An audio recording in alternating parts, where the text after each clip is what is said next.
Welcome back, everyone. We are back at the Austrian-Prussian War, the Battle of Münchengrätz.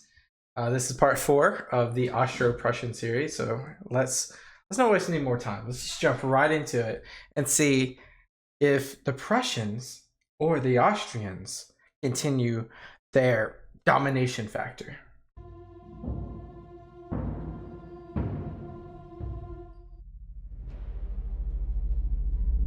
In late June, a series of battles and skirmishes erupted in the Bohemian hills as the Prussian army launched a multi-sided invasion.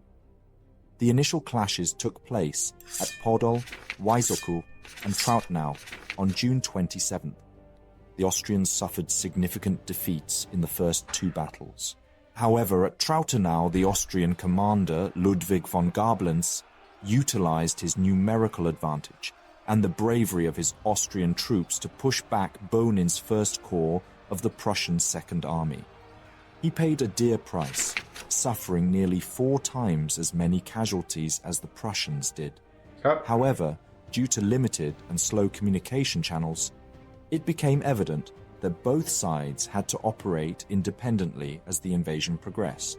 In the aftermath of the disastrous battle at Podol, the Austrian commander Clem Gallas found himself with no viable option but to retreat towards Benedek's main army stationed at Josefstadt. Recognizing the overwhelming odds, Clem Gallas estimated that his Austrian forces, numbering 60,000, were facing approximately 140,000. Dang. A 2-to-1 odds?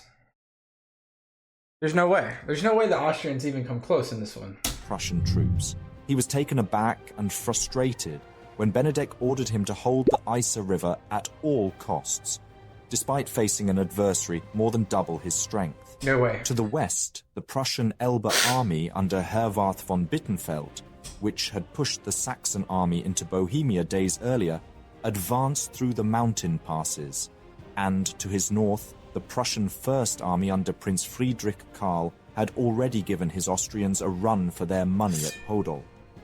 The situation at Glitschin necessitated urgent reinforcements as the Prussian Crown Prince Friedrich's army was advancing through the Weißow passages. To aid the defeated Bonin and secure the final passage needed for their full-scale invasion, Crown Prince Friedrich dispatched the entire Prussian Guard Corps towards Trautenau. Due to Clem Gallas's failure to establish communication with the headquarters of the North Army, Benedek, the commanding officer, remained unaware of the true situation and held the belief that his forces were adequately positioned. Oh my god, he just does not have good reconnaissance at all, or reporting. To defend against the Prussian invasion. This misconception stemmed from Clem Gallas's negligence in utilizing the corps telegraph to relay vital information. In the meantime, the Prussian forces engaged in the looting of the towns in northern Bohemia.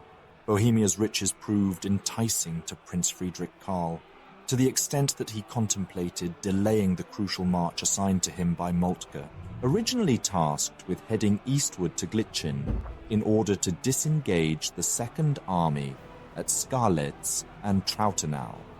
The prince instead set his sights on achieving a momentous victory in the form of a Kesselschlacht, or encirclement battle. Based on erroneous Prussian intelligence, Prince Friedrich Karl was led to believe that not only the Saxons and the Austrian First Corps were trapped in Münchengrätz, but also the Austrian Second Corps.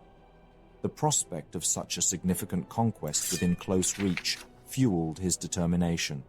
This would be a knockout almost. Introducing from your seat, more to level get blow could be delivered at Münchengrätz. The Prussian forces under Prince Friedrich Karl quickened their pace. In order to reach their target, the divisions descending from Podol had to navigate between 2 prominent mounts, Musky Hill, situated east of the town, and Castle Hill, located approximately 1 kilometer to the north. Meanwhile, General Helmuth, advancing eastward from Hohenwasser, faced 2 significant obstacles before engaging the Austrian brigades in Münchengrätz. The elevated Cloister Monastery on the west bank of the river, followed by the formidable Isar River itself. The Austrian left flank. All these cities are on rivers because obviously, if you know anything about humanity, we always wanted to be around rivers, and that's just how it is for supplies and food and whatnot. But it's not good when it comes to sieging. It's quite the opposite. It's the most. There are obviously cities that aren't on rivers even at this time and long before this, but it's just such a strategic win whenever you get a river city. Flank was positioned at Cluster, while Münchengrätz and Katzhof Hill formed the centre, and Musky Hill constituted the right wing. In the early hours of June 28th, Crown Prince Albert ordered the retreat to Glitschin to commence at 4 a.m. The cavalry division was given priority and set off first along the Münchengrätz-Glitschin road. The Saxon infantry, on the other hand, embarked on a more circuitous route, marching south to Jungbunzlau, which eventually led them to Gitschin.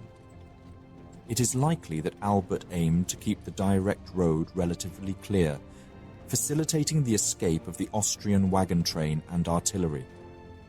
Following the cavalry, 2 brigades commanded by Postkaka and Ringelsheim proceeded along the main road.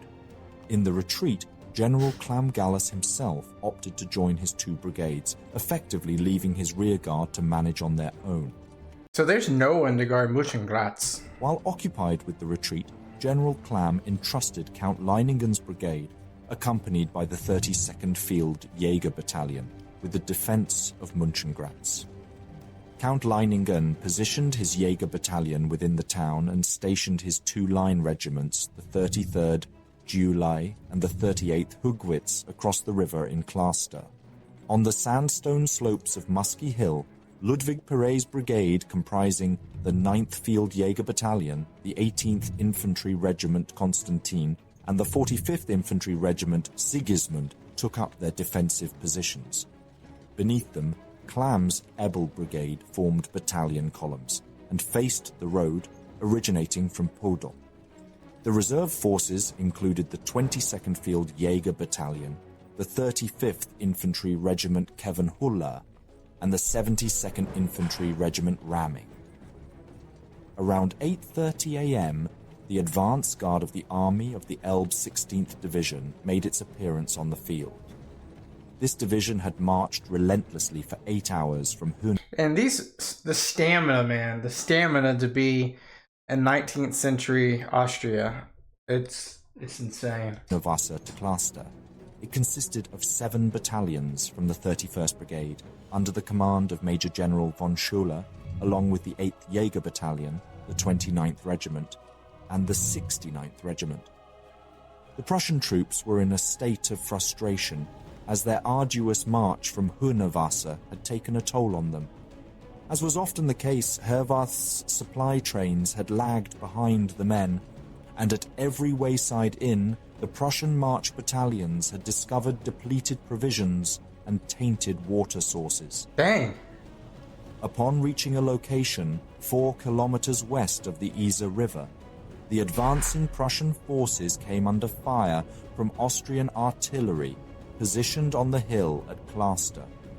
Responding swiftly, Major General Scholer directed his own batteries to engage in a counter-battery fire while dispatching 2 infantry columns to flank the Austrian position. Surprisingly, the defenders of the height, including Leiningen's 38th Regiment comprised of Italian troops from Venetia, made minimal effort to hold their ground. Already before Leiningen's troops crossed the bridge and gathered in Münchengrätz, Prince Friedrich Karl had dispatched his brigades from Podol to the south. So it's on now. Like, the one thing I will say, the Austrians were at least not completely horrible here in terms of leaving their defense. They have a really good defense here in Musky Hill, it seems, like in terms of an ambush if someone was to come across the roads. Vanguard, led by Horn's 8th Division, approached the Musky Hill from the north. Perret and Abel were strategically positioned on the slopes of the hill. The Prussian troops had to storm the slopes if they wanted to advance to Münchengrätz and link up with their Elbe army counterparts. Prince Friedrich Karl's advanced brigades launched an assault on the northern face of Musky Hill, engaging the forces under Pirey and Abele. The sounds of battle from the Podol road convinced Leiningen's brigade they would be stuck in a pincer movement. They deliberately set the bridge on fire to hinder the Elbe army's advance. Prince Friedrich Karl and his chief of staff, Konstantin Voits-Retz, observed the unfolding battle from their vantage point in Podol. They witnessed the flashes and smoke plumes generated by Herwarth's advancing batteries closing in on Cluster. Then at 10 a.m., a sudden eruption of black smoke signaled the ignition of the Isar bridge. The Prussian prince, upon spotting an Austrian general's entourage through his telescope. I mean, that's smart. I mean, I would have thought they would already have burned all the bridges, given that there's not really a big reason to cross the bridge. On Musky Hill, believed that he had effectively trapped the entire Isar army between the converging Elbe and First Armies. Simultaneously, Franzecki's 7th Division, guided by a helpful peasant, maneuvered through the marshland behind the hill, effectively severing the communications of the Austrian defenders with Münchengrätz and Glichen. It became evident that all 3 Austrian brigades stationed in Münchengrätz were at risk of being ensnared within Friedrich Karl's encircling maneuver. Recognizing the peril, the Austrian gunners, who were shelling Horn's column from Musky Hill, swiftly packed up their artillery and departed as Franzecki's forces maneuvered behind them. They retreated as swiftly as possible, passing through Musky village, where platoons from Pirey's 45th Regiment, consisting of Venetian soldiers from Verona, were You think it smells in Musky village? observed discarding their rifles and surrendering to Franzecki's flanking column, their hands raised in surrender.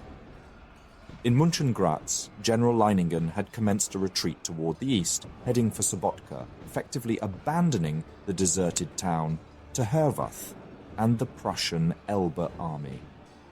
Scholer's regiments, suffering from extreme thirst and hunger, took off their shoes, rolled up their trousers, and anxiously awaited orders to wade across the Isar River in search of promised sustenance. By the time Scholer's vanguard reached Cluster, his soldiers were delirious due to their thirst and hunger.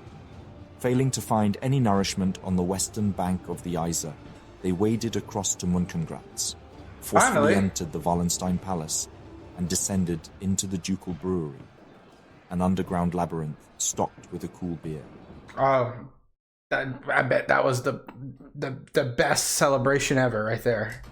Kegs were brought to the surface and tapped. If there was ever a moment for Leiningen to launch a counterattack, it would have been at this opportune time. However, the Austrian brigadier was far removed from the situation, already on the outskirts of Münchengrätz and heading east toward Glichen. Thanks to the efforts of Abele's Czech and Hungarian troops, who held the rugged and overgrown southern slope of Musky Hill, Leiningen and Pirey managed to escape to the east, evading Prince Well, these guys are going to get ran through right here, aren't they? Friedrich Karl's flanking column. Most of Abele's troops ended up getting captured. But it could have been much worse had Friedrich Karl's pincer movement successfully closed on the entire Austrian army or rearguard. Yeah, they better be glad that they left early. Instead, the vast majority got away. The Isar army had eluded him. Friedrich Karl's detour south had proven to be in vain, or at least nearly so. Now the Elbe and First Armies stood side by side, with the consolation of having taken 1,400 Austrian prisoners. In total, the Austrians lost around 3,000 troops. That's insane, guys. The 5 Prussian divisions that bivouacked in Münchengrätz indulged in an entire night of revelry, drinking in celebration. Their losses in the battle amounted to only 300 fallen comrades, giving That's them insane, cause a for 1/10. joyous commemoration.